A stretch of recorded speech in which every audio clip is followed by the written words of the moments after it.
Tes. Bismillahirrahmanirrahim. Assalamualaikum warahmatullahi wabarakatuh.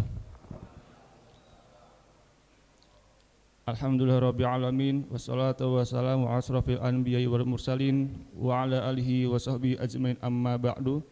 Jamaah salat maghrib insyaallah salat isya berjamaah pada malam ini. Pada salat maghrib kita seperti biasa akan melanjutkan kajian agenda kita, itu kajian rutin pada pekan ketiga yang insyaallah akan disampaikan oleh Ustadz Abdullah Mizan LC hafizahullah ta'ala dengan tema Tarik Sahabat. Dan juga besok insyaallah ba'da sholat subuh pada Ahad ada kajian dengan tema Tazkiyatun Nafs bersama Ustadz Armi Yunaidi LC MSI hafizahullah ta'ala. Untuk itu kepada Ustadz Abdullah Mizan dipersilakan.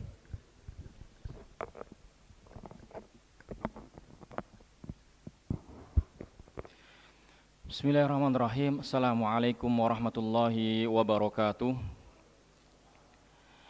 Alhamdulillahirabbil alamin wa bihi nasta'inu ala umurid dunya waddin.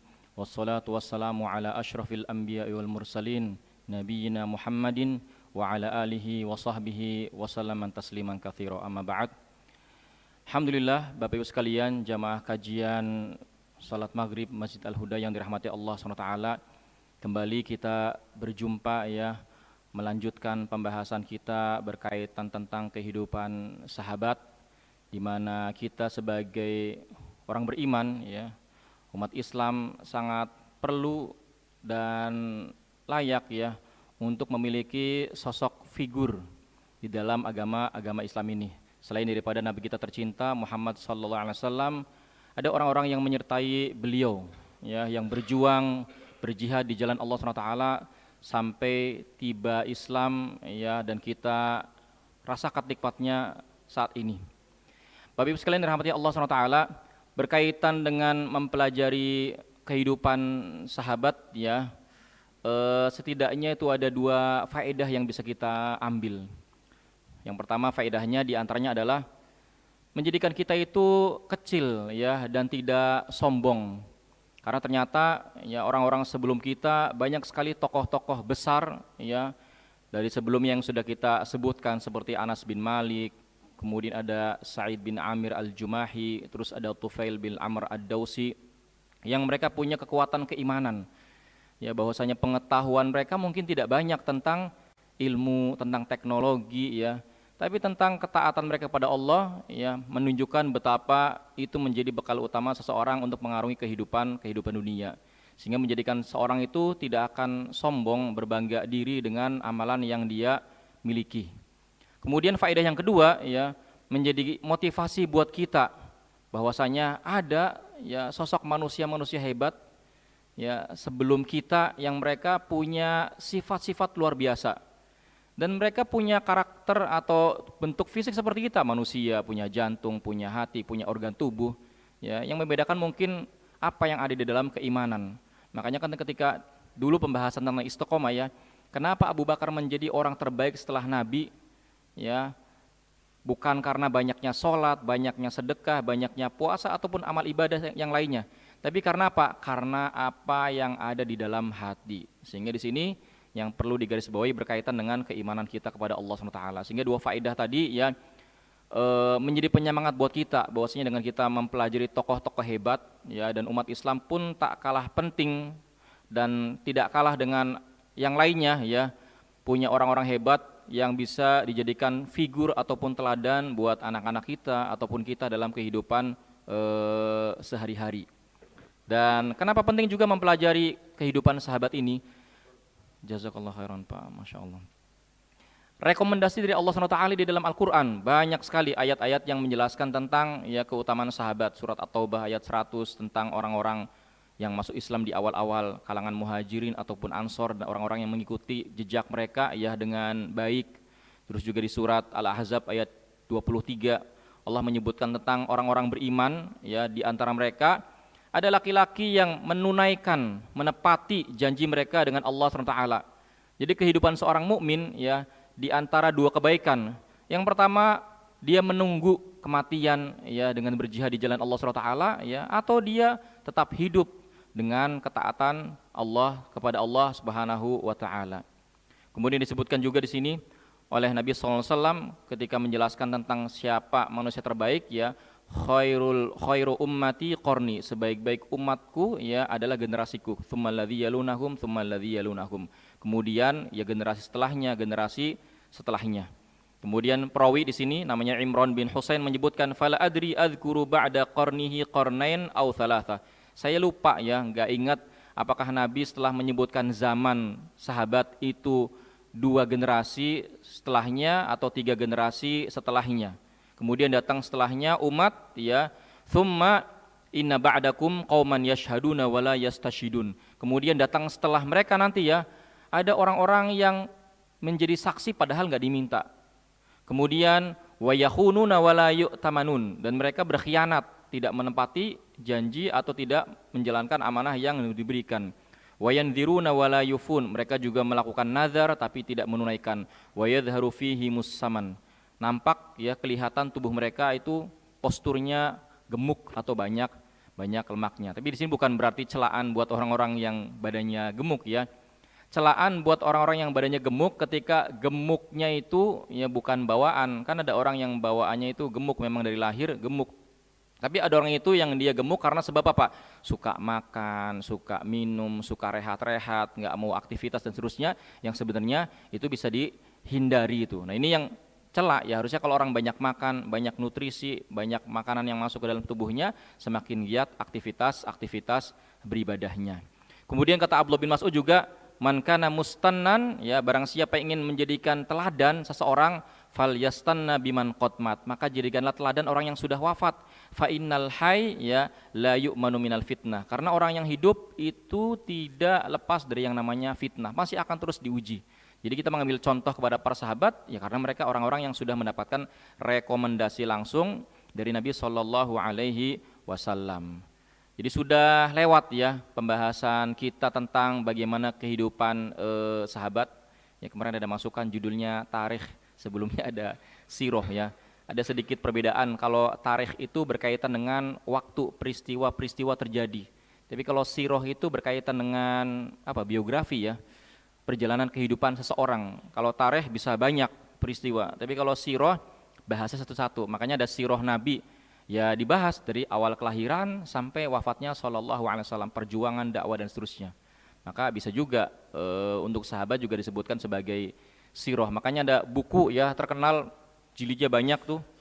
Terjemahan kemarin sampai berapa? 24 kalau nggak salah. Siyar min a'lamin nubala. Siyar tuh jamak dari sirah.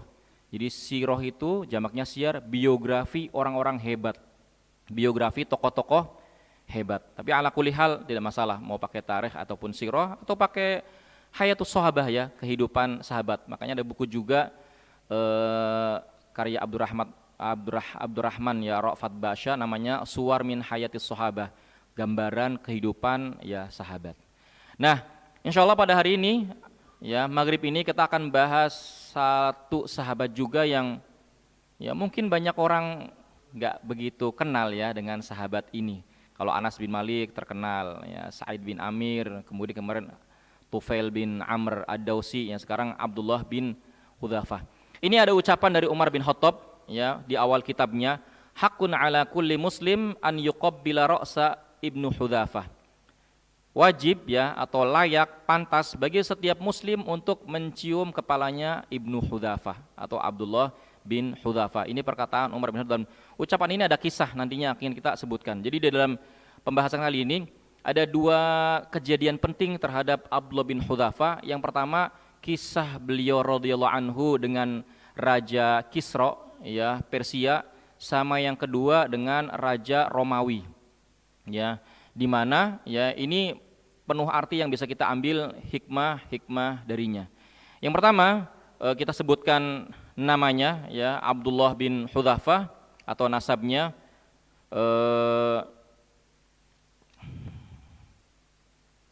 Abdullah bin Hudzafah bin Qais bin Adi bin Sa'ad bin Saham bin Amru bin Hasis bin Ka'ab bin Lu'ay al-Qurashi as-Sahmi. seorang dari kabilah Saham, ya, dan kabilah Saham salah satu pecahan dari kabilah Quraisy, ya. Bertemu dengan Rasulullah SAW pada nasabnya di sini Adi, ya, Ka'ab bin Lu'ay. Ibunya bernama Tamimah binti Harthan. Tidak disebutkan kapan tahun Islamnya, tapi yang jelas Abdullah bin Hudzafah termasuk salah satu sahabat yang awal-awal masuk Islam. Jadi salah satu keutamaan beliau yang pertama adalah termasuk golongan as-sabiqunal awalun, orang-orang yang masuk Islam pertama kali, dan pernah ikut hijrah ke Habasyah yang kedua. Tapi karena rindu dengan Nabi SAW, ya, dan dia rela dengan siksaan yang terjadi di Makkah saat itu. Kenapa Nabi memerintahkan para sahabat untuk hijrah ke Habasyah? Karena khawatir bentuk rahmat dan kasih sayang Nabi kepada para sahabat, udah kalian semua mending menyelamatkan diri, ya, jangan tinggal di Mekah, ini nggak kondusif, suruh pindah ke Habasyah. Karena dapat informasi di Habasyah ada seorang raja, ya. Sebenarnya Najasyi ini bukan nama rajanya, ya, itu gelar. Sama seperti tadi Kisra, ya, Kisra itu nama untuk raja orang-orang Persia. Sama juga kalau di Yaman raja namanya Tuba, ya, tapi ada nama-namanya. Seperti di Mesir, ya, ada Fir'aun. Fir'aun ini istilah untuk pemimpin, ya, tapi ada nama-namanya Ramses I dan seterusnya tuh. Nah, itu disebutkan bahwasanya di sana ada seorang raja, ya, Najasyi, yang adil meskipun dia punya agama Nasrani, tapi karena keadilannya diperintahkan untuk hijrah. Nah, Abdullah bin Hudzafah, ya, itu termasuk sahabat-sahabat yang hijrah ke Habasyah yang kedua. Ya, pada akhirnya saat Nabi hijrah ke Madinah, ya, Abdullah bin Hudzafah pun ikut serta, dan termasuk orang yang mengikuti seluruh peperangan yang pernah diikuti oleh Nabi SAW. Sehingga bukan orang sembarangan. Kalau kita lihat, ya, nggak ada orang model seperti Abdullah bin Hudzafah di zaman sekarang yang keimanannya itu bisa mendorong dia sampai rela bukan hanya berkorban harta, ya, tapi korban nyawa pun dia siap untuk, ya, diberikan untuk agama Islam. Kemudian kisah yang pertama, ya, disebutkan di sini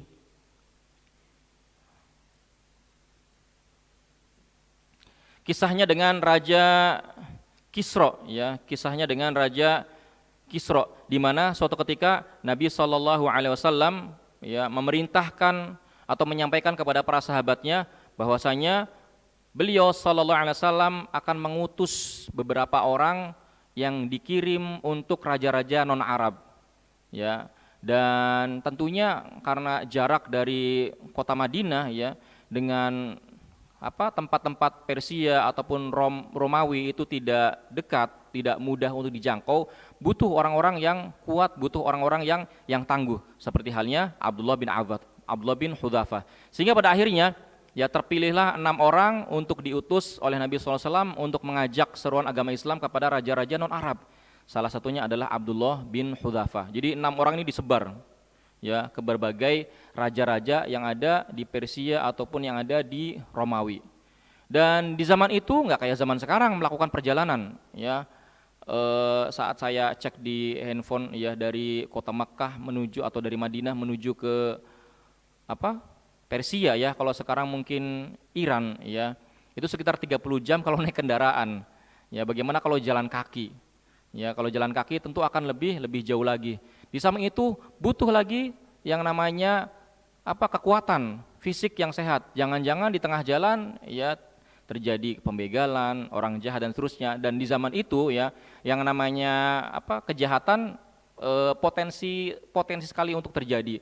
Bahkan ketika sudah terjadi pembegalan, bukan hanya nyawa, ya, yang bisa dia peroleh, ya, dikorbankan, bisa juga nanti dianya akan diperjualbelikan menjadi seorang budak, ya, karena zaman itu masih ada yang namanya perbudakan. Maka di sini Rasul pun melihat di antara para sahabatnya ini, oh ternyata orang-orang ini cocok untuk skill ini. Makanya beberapa sahabat, ya, itu dipilih untuk melakukan tugas-tugas tertentu. Salah satunya adalah Abdullah bin Hudzafah melakukan misi dakwah ke orang-orang ataupun ke raja Persia. Yang dia datangi kalau zaman sekarang siapa? Putin, ya, misalnya, ataupun Joe Biden misalnya ke Amerika. Siapa yang bisa datang ke sana gitu? Ini bahasanya nggak ngerti, kemudian wilayahnya juga nggak paham, resiko yang akan dia tanggung juga tidak ngerti. Ini bukan negara yang sudah ada komunikasi sebelumnya, ya. Kemudian watak karakter masyarakatnya juga nggak ngerti, dan yang dia dakwakan adalah agama Islam. Makanya kan beberapa dari kita kadang-kadang ya agak ragu, diterima apa enggak ya. Tapi yang jelas kewajiban kita menyampaikan agama Islam, mau diterima atau diterima ya itu perkara belakangan. Dan itu yang didapatkan oleh Abdullah bin Hudzafah. Kemudian disebutkan ya di sini ketika Nabi SAW memerintahkan untuk diutus Abdullah bin Hudzafah ke raja Persia, ya akhirnya berangkat.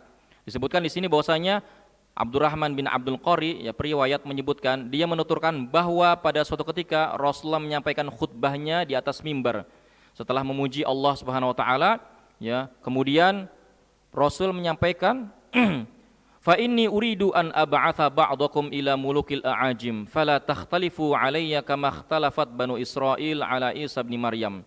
Sesungguhnya aku ingin mengutus beberapa dari kalian untuk berangkat ke raja-raja non-Arab. Maka janganlah kalian menentangku, ya, melawanku, menolak perintahku sebagaimana Bani Israel menolak ya perintahnya Nabi Isa. Kemudian orang-orang yang hadir ya di saat itu menyebutkan, ya Rasulullah, inna la nakhtalifu alaika fi syai'in abadan famurna wa ba'athna. Wahai Rasulullah, sesungguhnya kita enggak akan pernah menentang, enggak akan pernah menolak ya perintah yang kau berikan kepada kami. Udah, perintahkanlah kami dan utuslah kami. Sampai akhirnya ya Abdullah bin Hudzafah diutus oleh Nabi SAW membawa surat. Ya. Ini suratnya yang menjadi awal kemurkaan ya Raja Persia yang bernama Ibnu Hurmuz kalau disebutkan di buku ini. Faba'atha Abdullah bin Hudzafah ila Kisra ibni Hurmuz Malik Faris wa kataba ma'ahu. Disebutkan di antara isi suratnya adalah Bismillahirrahmanirrahim min Muhammad Rasulillah ila Kisra azimi Faris.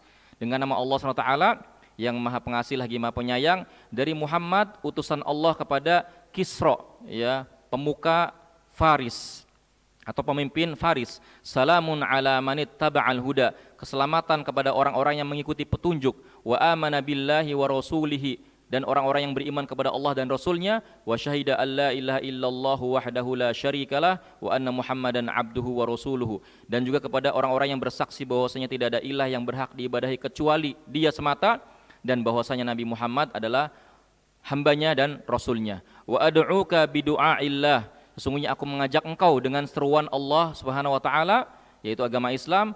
Fa inni ana rasulullah ilan nasi kafah, sesungguhnya aku adalah utusan Allah kepada seluruh manusia.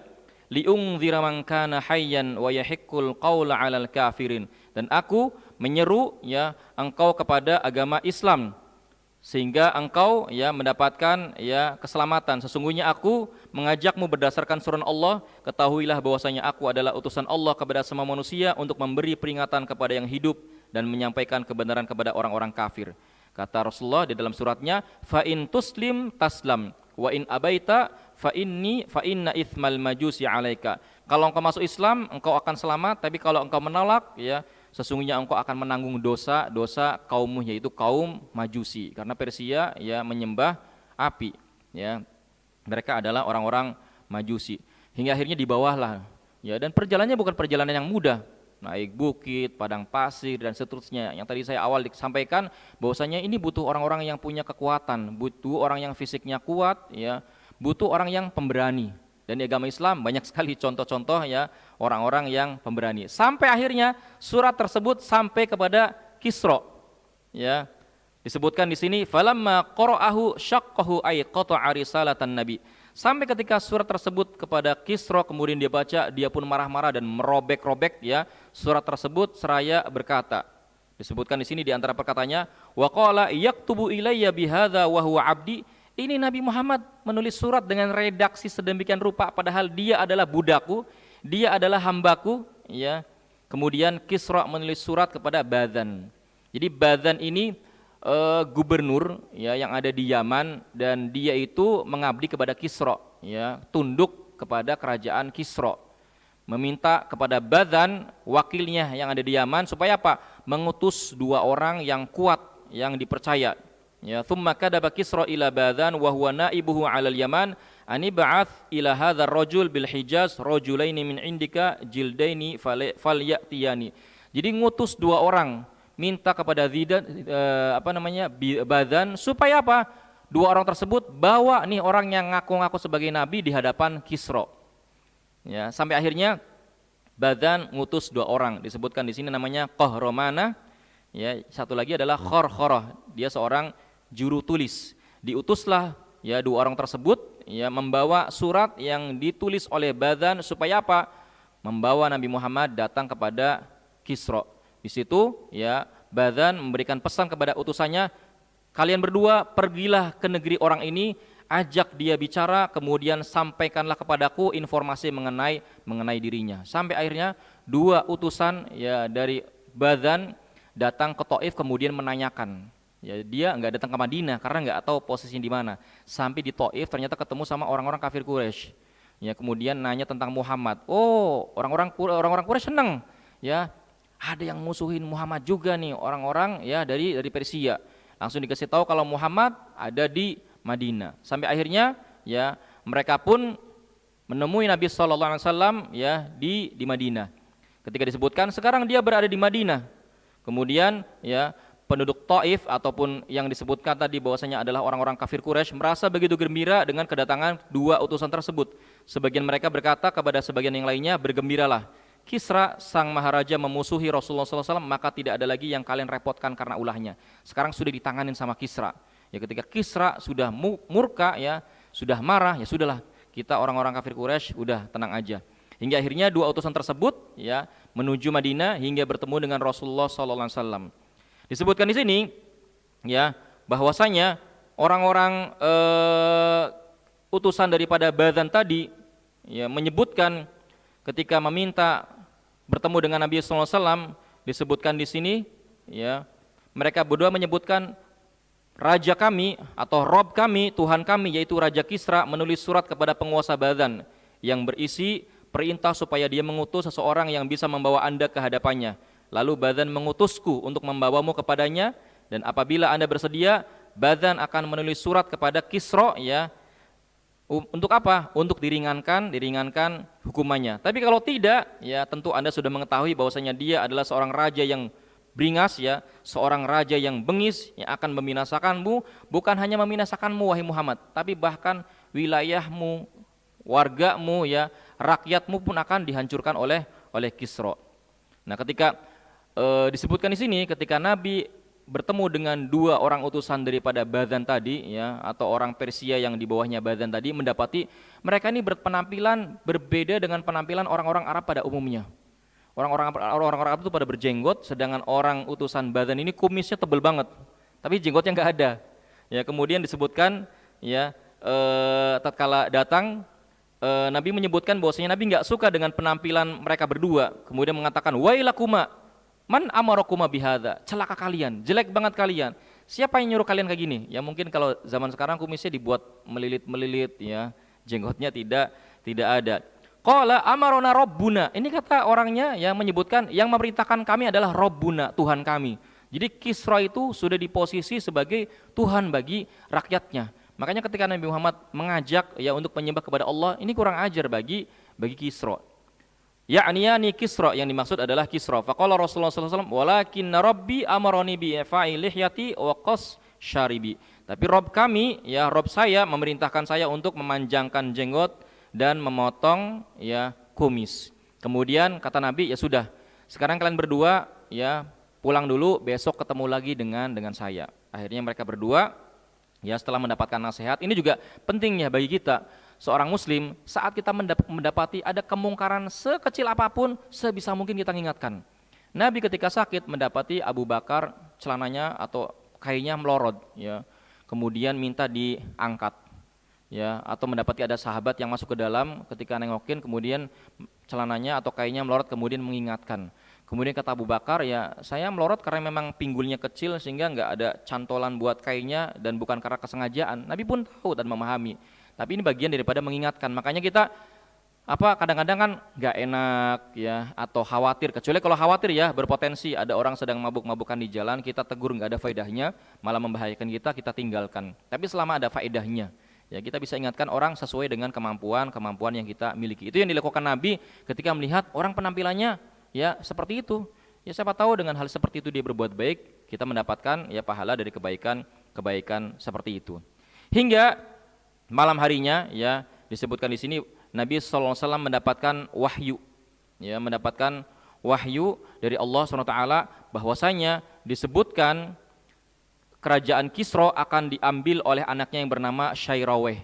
Jadi dalam wahyunya Nabi mendapatkan informasi dari malaikat Jibril bahwasanya Kisra itu akan hancur dan akan diambil alih oleh putranya yang bernama Syairaweh.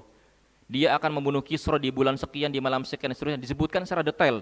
Di tempat ini, di bulan ini, di malam ini, sampai akhirnya datang keesokan harinya, kemudian ya mau nggak aku kabarkan tentang sesuatu. Dikabarkanlah oleh Nabi tentang apa yang didapatkan dari malaikat Jibril ya, atau dari Allah SWT melalui perantara malaikat Jibril. Kemudian kata dua orang tersebut, apakah Anda menyadari apa yang Anda katakan tersebut? Ya, tadinya dengan Nabi itu mau ikut ya inginnya diperingan kalau nanti terjadi apa-apa akan dibantu oleh Badan. Tapi ternyata yang disampaikan Nabi, wah ya malah terjadi sebaliknya tuh. Kemudian apa yang disebutkan oleh Nabi ya, sampaikan bahwa info tersebut berasal dariku dan katakan kepadanya bahwa agama dan kekuasaanku kelak akan mencapai sebagaimana yang diraih oleh Kisra Persia. Di zaman itu yang namanya Persia sama Romawi ya, kalau zaman sekarang negara adidaya siapa ya? Seperti zaman sekarang ya. Makanya kata Rasulullah bahwasanya kami, agama kami, kekuasaan kami akan mencapai apa yang dicapai oleh Kisra ya. Kemudian bahkan sampai ke wilayah yang dimiliki oleh para pemilik unta dan kuda. Kemudian sampaikan juga kepadanya bahwasanya jika kamu masuk Islam, aku akan memberikan wilayah yang kamu kuasai dan akan kujadikan engkau sebagai penguasa kaummu. Kemudian akhirnya dua orang utusan tersebut ya kembali kepada Badan menyampaikan apa yang dipesankan oleh Rasulullah Shallallahu Alaihi Wasallam. Ya segeralah mereka pulang untuk melapor kepada Badan lalu menyampaikan berita tersebut. Badan pun ya berkata, disebutkan di sini, wallahi atau demi Allah ya, demi Tuhan, perkataannya itu bukan perkataan seorang raja. Aku memandang bahwasanya dia benar-benar seorang nabi. Badan ini bukan orang yang bodoh juga, orang yang cerdas. Dia hidup di sekelilingnya ahlu kitab. Ada Nasrani, ada Yahudi yang dikabarkan ya tentang diutusnya nabi ya dengan ciri-ciri dan disebutkan dan seterusnya ya. Makanya Badan menyebutkan bahwasanya ini bukan perkataan orang biasa ataupun raja, bahwasanya ini ya menurut Badan adalah perkataan seorang nabi. Dan apa yang disampaikannya pasti akan terjadi. Dan karena zaman dahulu informasi nggak seperti zaman sekarang cepatnya, media sosial dan yang lainnya, Badan nunggu-nunggu, bener nggak kabar berita dan seterusnya. Nggak lama kemudian, ya anaknya Kisra yang Syairawih tadi ngirim surat. Ya Syairawih ya mengirimkan surat. Apa di antara suratnya? Ya disebutkan di sini. Nggak lama kemudian, aku sudah membunuh Kisra demi kepentingan Persia, sebab dia telah melegitimasi pembunuhan atas orang-orang terkemuka kami. Apabila engkau telah membaca suratku ini, maka tunduklah kepadaku sebagaimana halnya kepada Kisra. Pergilah ke tempat seorang yang diperintahkan oleh Kisra dan jangan kamu menyiksanya sampai datang perintahku. Benar. Gak lama kemudian dapat informasi, ya Kisra telah dibunuh. Tambah yakin. Selesai membaca suratnya Syairawih, Badan berkata, sungguh orang ini adalah utusan Allah, dan ia langsung masuk Islam bersama masyarakatnya. Bahkan di Yaman ketika itu ada beberapa anak-anak keturunan Persia atau orang-orang Persia yang tinggal di bawah pemimpinan Badan, dan mereka semua masuk ke dalam agama Islam. Keyakinan Badan yang didapatkan informasinya dari ahli kitab, dari kitab-kitab mereka. Sehingga akhirnya Abdullah bin Hudzafah ya berjihad bersama Rasulullah SAW sampai ya Nabi SAW wafat. Bahkan setelah Nabi wafat pun Abdullah bin Hudzafah tetap terus ya berjihad di jalan Allah SWT. Dari sini juga ya dapat kita ambil faedah yang tadi saya sebutkan, bahwasanya ketika Allah memberikan posisi atau keadaan kepada kita ya untuk bisa melakukan kebaikan, lakukan kebaikan. Apa aja misalnya, dapat broadcast ya tentang kajian, dapat broadcast tentang nasihat. Ya kita nggak tahu dengan nasihat atau kebaikan tersebut ya bisa mendatangkan kebaikan-kebaikan. Nah, karena sebab Abdullah bin Hudzafah ngirim surat kepada Persia, kemudian Persia murka ya, minta kepada Badan gubernur Yaman untuk supaya apa? Membawa Muhammad di hadapan Kisra. Akhirnya apa yang terjadi? apa yang disampaikan oleh Nabi bahwasanya Kisra akan dibunuh oleh anaknya terjadi. Sampai akhirnya dengan sebab itu Badan dan seluruh masyarakatnya masuk ke dalam agama Islam. Di sini ada peran Abdullah bin Hudzafah terhadap keislaman ya orang-orang tersebut. Makanya yang tadi saya katakan, kalau kita mendapatkan posisi atau disetting sebuah keadaan bisa melakukan kebaikan, lakukan kebaikan. Tiba-tiba ada orang datang kepada kita minta bantuan. Ya, dan kita mampu untuk memberikan bantuan tersebut, berikan. Ya, jangan kita bertanya ini orang bohongan atau benar. Ini kan kita dalam posisi pasti ada maksud dan tujuan ketika ya orang tersebut datang kepada kita minta bantuan. Makanya di sini faedah yang bisa diambil dari kisah yang pertama tadi dengan Kisra, ya bahwasanya karena sebab Abdullah bin Hudzafah, meskipun ya Nabi mendapatkan pahala dari dakwahnya, tapi kan dakwahnya juga ada perantangan para sahabat-sahabatnya. Surat yang tadi disampaikan Nabi menjadikan murka dan seterusnya sampai akhirnya banyak ya orang-orang masuk ke dalam agama Islam. Bapak Ibu sekalian yang dirahmati Allah SWT, dalam kehidupan ini ya tidak lepas manusia itu dari yang namanya ujian, musibah apa saja. Dan itu sudah menjadi ketetapan Allah SWT di surat Al-Ankabut ya. Ayat 1 sampai 3, Alif Lam Mim ahasiban nas an yutraku an yaqulu amanna wa hum la yuftanun. Apakah manusia mengira bahwasanya mereka ketika mengatakan beriman ya, mereka akan dibiarkan tanpa diuji ya? Walaqad fatannal ladzina min qablihim, dan sungguh Allah telah menguji orang-orang yang sebelum mereka. Untuk apa? Fala ya'lamannallahu alladzina shadaqu wa la ya'lamannal kadzibin. Agar Allah mengetahui siapa di antara mereka yang jujur keimanannya, siapa yang di antara mereka bohong dalam beriman. Ngomong beriman tapi ketika diuji ya jatuh kepada perbuatan kekufuran. Kita tahu di surat Al-Baqarah ayat 155 sampai 157 Allah berfirman, "Walanabluwannakum bisyai'in minal khaufi." Pasti Allah akan menguji kalian dengan apa? Dengan bisyai'in, sedikit nih, minal khaufi wal ju', rasa takut, rasa lapar, wa naqsim minal amwal, harta yang berkurang, wal anfus ya ataupun kematian, wath thamarat, gagal panen dan seterusnya. Ini sudah menjadi kepastian dalam kehidupan manusia. Makanya Allah menyebutkan wabasyiris sabirin. Bergembiralah bagi orang-orang yang bersabar. Siapa? Alladzina idza asabathum musibatun qalu inna lillahi wa inna ilaihi rajiun. Mereka adalah orang-orang yang ketika ketimpa musibah berkata, sesungguhnya kami milik Allah dan kami akan kembali kepadanya. Mereka itu adalah orang-orang yang mendapatkan maghfirah, rahmat dari Allah SWT, dan mereka orang-orang yang mendapatkan petunjuk. Jadi ini bentuk ya ujian yang terjadi kepada Abdullah bin Hudzafah dalam memegang atau memikul dakwah agama Islam. Kemudian yang kedua, kisah Abdullah bin Hudzafah ya dengan Raja Romawi. Ya, kalau Romawi sekarang mana? Italia. Ya, Romawi masih ada Italia tuh. Atau mungkin pecahannya dan yang lainnya. Karena kayak Syam ya, dulu namanya Syam. Di zaman sekarang sudah nggak ada lagi negara Syam. Dia terpecah menjadi 4 negara ya. Ada Lebanon, Yordania, terus Suriah sama Palestina. Kalau sekarang namanya ya seperti itu, tapi dulunya namanya Syam, sekarang sudah terpecah.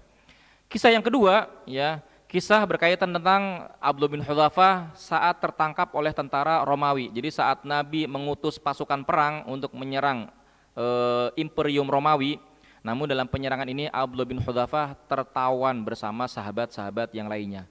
Sampai akhirnya Abdullah bin Hudzafah dibawa ke Raja Romawi. Ya, kemudian mereka berkata, ini adalah pengikutnya Muhammad. Kemudian raja nawar ini, Tanassor ya, mau nggak kamu masuk Kristen? Ya, saya akan berikan setengah dari kerajaan. Bayangkan, setengah kerajaan. Ya, diberikan setengah kerajaan. Mau nggak kamu masuk Kristen? Aku berikan setengah kekuasaanku. Apa kata Abdullah bin Hudzafah? Ya, jika kamu disebutkan oleh raja, jika kamu bersedia, aku akan memberikan setengah kerajaanku kepadamu. Lalu Abdullah bin Hudzafah menjawab, seandainya engkau memberikan kepadaku seluruh kerajaanmu ya, ditambah wilayah keluasan kerajaan non-Arab atau sampai seluruh kerajaan Arab ya, niscaya aku tidak akan pernah meninggalkan ya ajaran atau agama Nabi Muhammad walaupun sekejap. Bayangkan ya, negara kita pejabat-pejabat diiming-imingi dikit aja sudah ya goyang. Ini setengah kerajaan, setengah Indonesia ya, dikasih setengah Indonesia. Kalau dari Aceh sampai Papua misalnya dikasih separuhnya tuh buat kamu. Tapi syaratnya apa? Masuk Kristen. Ya, ditolak. Sampai akhirnya apa? Abdullah bin Hudzafah diikat di tiang salib. Ini orang ya ditawarin segitu nggak bergeming coba, nggak tergoda. Manusia seperti apa? Akhirnya apa? Udah, nggak bisa kamu. Siapkan ya kayu dipalang, kemudian diikat. Pemanah siapkan, panah tapi jangan kenain badannya, ya di pinggir badan, di tangan, di samping kepala, samping kaki, cepret-cepret. Nggak bergetar sedikit pun, ya, nggak panik sedikit pun, nggak. Ya sudah saya nyerah, nggak. Sampai akhirnya disebutkan di sini. Ketika nggak berhasil juga Abdullah diturunkan dari tiang salib, kemudian raja menyiapkan lagi kuali gede, ya, diisi air. Ada sebagian riwayat menyebutkan diisi minyak, dipanaskan sampai di panas yang paling tertinggi. Kemudian apa? Masuk Kristen nggak? Kalau nggak, diambil tuh teman-temannya. Ada 2 orang dicelupkan ke dalam panci gede yang air mendidih isinya di dalamnya tuh. Kemudian diangkat tinggal tulang belulang. Ya, itu orang ngeri kan? Tapi Abdullah bin Hudzafah tetap bergeming. Ya, tetap tidak bergeming, maksudnya ya enggak goyah. Kemudian didapati Abdullah bin Hudzafah nangis. Ya, setelah melihat temannya dicelupkan kemudian diangkat tinggal tulang belulang, nangis. Kata pasukannya, "Wahai raja, ini orang nangis," katanya. "Kayaknya takut mati." Sampai akhirnya turunkan, ya. Bawa ke sini katanya. "Apa yang menyebabkan kamu nangis?" katanya. "Jangan dikira saya itu nangis karena saya takut mati seperti kawan-kawan saya. Enggak. Saya nangis itu karena saya sedih. Kenapa saya punya nyawa 1 katanya. Ya, saya berharap saya punya nyawa sebanyak rambut yang ada di kepala saya. Allah matikan satu persatu nyawa saya di jalan Allah SWT. Sampai akhirnya ini orang kebangetan, coba ada yang seperti itu tuh. Terus kalau begitu saya akan bunuh kamu katanya. Silakan bunuh. Ada orang seperti itu. Ya, kalau bunuh aja katanya. Sampai akhirnya udah penjara dia. Di penjara Anda sebutkan 3 hari atau berapa hari, nggak dikasih makan, nggak dikasih minum, diikat tangannya cuma 1 yang dia lepas. Disediakan apa? Babi sama khomer di situ.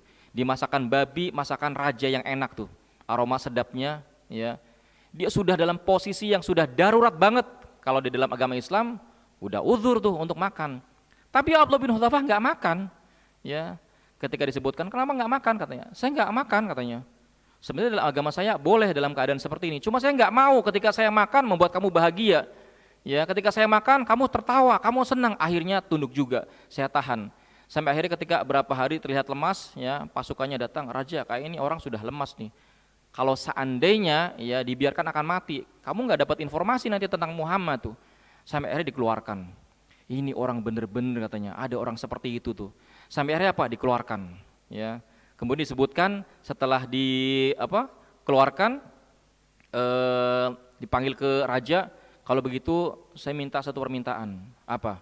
"Cium ya kepala saya tuh." Ya, cium kepala saya. Dan di zaman itu mencium kepala bentuk penghormatan artinya. Ya, artinya apa? Si orang ini berarti ngormatin raja tuh. Ya, "Saya minta kamu cium kepala." "Enggak, saya nggak mau." "Ya sudah, kamu cium kepala, saya akan bebaskan tawanan. Semua tawanan dibebaskan, saya akan cium kepala."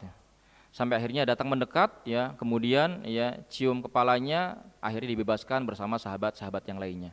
Makanya ketika Abdullah bin Hudzafah pulang, ya, bersama tawanan-tawanan perang, ya, kemudian menceritakan kepada Umar dan sahabat. Ini terjadi di zamannya Umar, ya. Kalau tadi yang pertama di zamannya Nabi ketika mengutus Abdullah bin Hudzafah untuk membawa surat. Kalau yang kisah kedua dengan Romawi itu di zamannya Umar tahun 19 Hijriah, ya, kalau nggak salah tuh. Ketika diceritakan, ya, Umar bin Khattab menyebutkan tadi, "Hakun ala muslim an yuqabbilu ra'sahu." Ya, layak dan pantas untuk setiap orang Islam untuk mencium kepalanya Abdullah bin Hudzafah.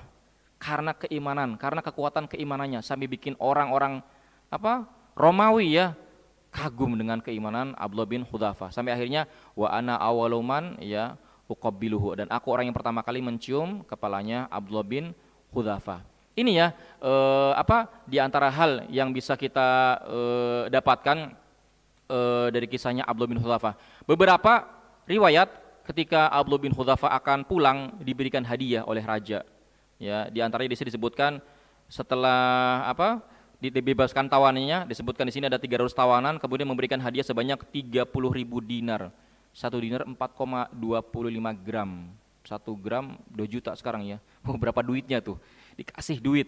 Kemudian dikasih 30 pelayan wanita, 30 pelayan pria sebagai hadiah buat Abdullah bin Hudzafah. Sebagian ulama seperti Adzabi menyebutkan bahwasanya ada indikasi ya, boleh jadi raja ini masuk Islam secara diam-diam. Kenapa? Disebutkan hal itu dibuktikan dengan penghormatannya yang luar biasa kepada Abdullah bin Hudzafah. Ini musuh ya, dibebaskan itu aja udah hebat, ditambah lagi dengan diberikan hadiah begitu megah.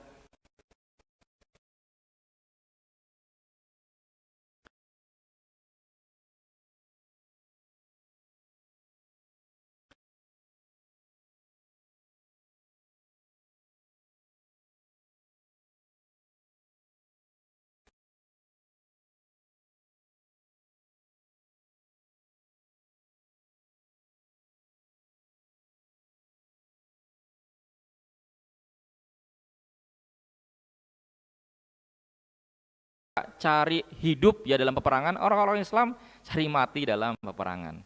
Kita break dulu untuk azan Isya, setelahnya baru kita lanjutkan.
Ya, Bapak Ibu sekalian dirahmati Allah SWT, kita lanjutkan ya eh, kisahnya tadi sampai di bagaimana Abdullah bin Hudzafah mempertahankan keimanannya bahkan sampai nyawa pun menjadi taruhannya. Dan mirisnya di zaman sekarang ada orang-orang yang sama juga mungkin ya, dia nggak takut mati. Bedanya memperjuangannya sesuatu yang mungkin tidak bernilai, bahkan bisa menyebabkan dosa. Anak-anak usia remaja, mereka tawuran, bawa senjata tajam dan seterusnya. Ya, saat perang mungkin nggak takut mati, tapi apa yang mereka perjuangkan? Apa alma mater sekolah kah? Ya, atau hal-hal yang sepele misalnya. Sama juga beberapa orang melakukan di zaman sekarang apa? Bunuh diri, ya. Kita nggak tahu sebabnya apa, sebegitu susahnya ya sampai nyawa menjadi mudah untuk dia hilangkan dengan cara seperti itu. Yang itu karena apa? Kurangnya ya informasi ataupun ilmu berkaitan tentang agama Islam, sehingga menjadikan orang tersebut mudah untuk melakukan hal-hal yang dimurkai Allah SWT. Ada ucapan seorang penyair ya, disebutkan di sini bahwasanya jubilat ala qadirin wa anta turiduha. Jadi dunia itu diciptakan penuh dengan kekeruhan. Wa anta turiduha soffan, tapi engkau menghendaki ya dia itu bersih tanpa noda dan kotoran. Wa mukallaful ayami diddu tibaiha mutatallabun fil ma'i hadzwatan nari. Disebutkan di sini orang yang ingin hidup di dalamnya dengan cara yang berlawanan ya bagaikan orang yang mencari api di dalam air. Tadi di awal saya katakan ya bahwasanya kehidupan dunia ini penuh dengan ujian dan seterusnya, dan bekal keimanan kita itu yang menjadi penolong kita saat kita menghadapi masa-masa ya sulit seperti itu. Ada contoh di antara orang-orang hebat seperti halnya Abdullah bin Hudzafah, bagaimana dia memperjuangkan mendakwakan agama Islam ini sampai nyawa menjadi taruhannya. Dan orang-orang semisal Abdullah bin Hudzafah itu banyak di kalangan para sahabat, bagaimana ketika mereka menjadikan keimanan sebagai senjata, keimanan sebagai pakaian mereka yang mereka gunakan. Orang zaman sekarang sulit dikit, Ustaz, riba misalnya. Nggak ada kecuali kita harus riba, Ustaz, katanya. Ya, dia belum bisa berusaha. Ada sebagian orang yang meninggal karena kelaparan. Kita nggak mendapati bahwasanya binatang-binatang meninggal karena kelaparan. Ya, makanya kata syair juga menyebutkan laukanatil arzaku turzaku bil ukul, kalau seandainya Allah membagi-bagi rezeki karena patokan akal, kecerdasan, ya pasti akan binasa tuh binatang-binatang ternak. Karena binatang-binatang ternak ini nggak punya akal, ya, nggak punya pikiran seperti halnya kita. Dia punya insting ya untuk bertahan hidup, makan dan seterusnya. Tapi manusia diberikan keahlian, diberikan kekuatan dan seterusnya. Kok bisa dia ambil jalan pintas dan seterusnya. Maka ini menjadi catatan ya buat kita bahwasanya dengan kita membaca kehidupan para sahabat, mereka dengan kehidupannya yang sederhana, mereka punya hal sama dengan kita. Ya, punya mata, punya tubuh, punya ruh, punya jiwa. Yang membedakan antara mereka dengan kita adalah tadi, ya bagaimana keimanan itu bisa menjadi prinsip dasar pondasi kehidupan kita dalam segala aspek kehidupan. Ya, mau itu di pasar ketika iman itu hilang ya sudah.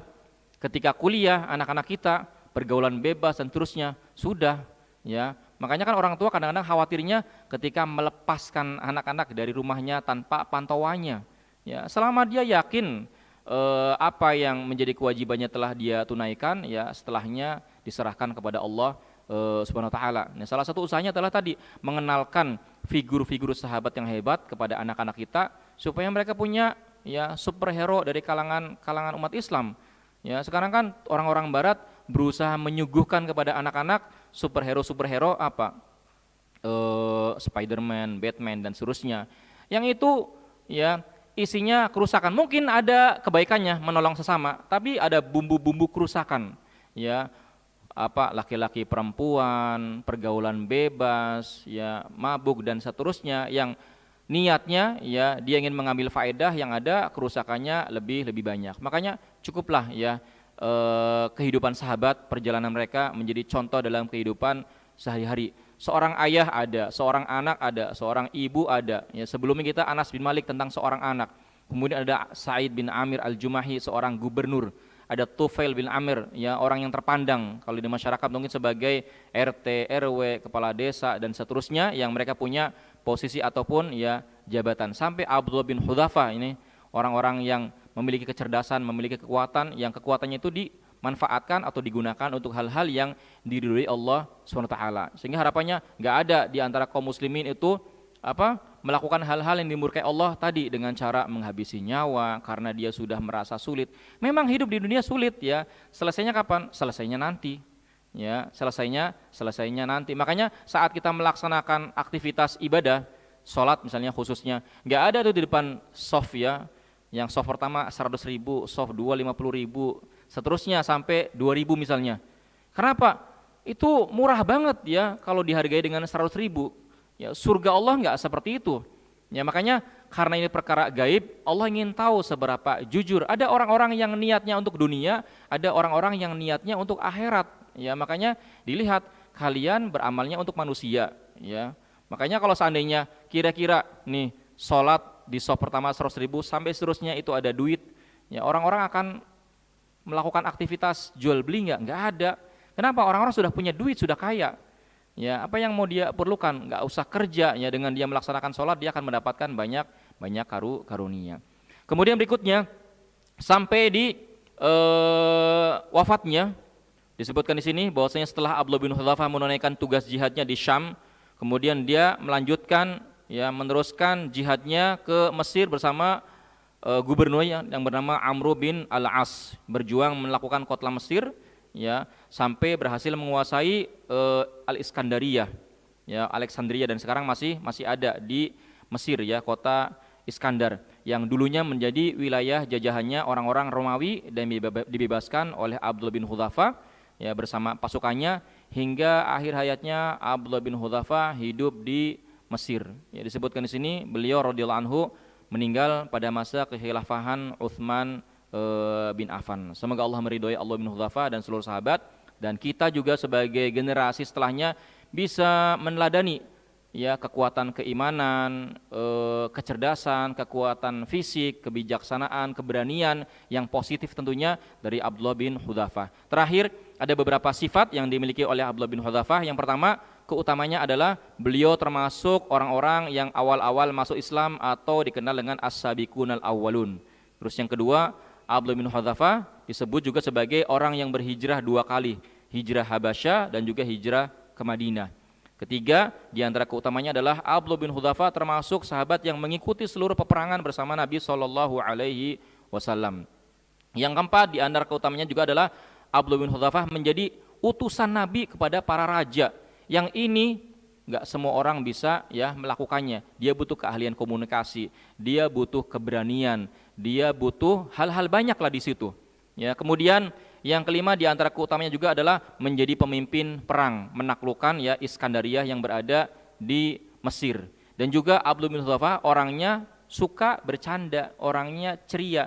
Ada peristiwa suatu ketika Abdullah bin Hudzafah diutus sebagai pasukan perang ya, pemimpin pasukan perang, kemudian ngetes pasukannya.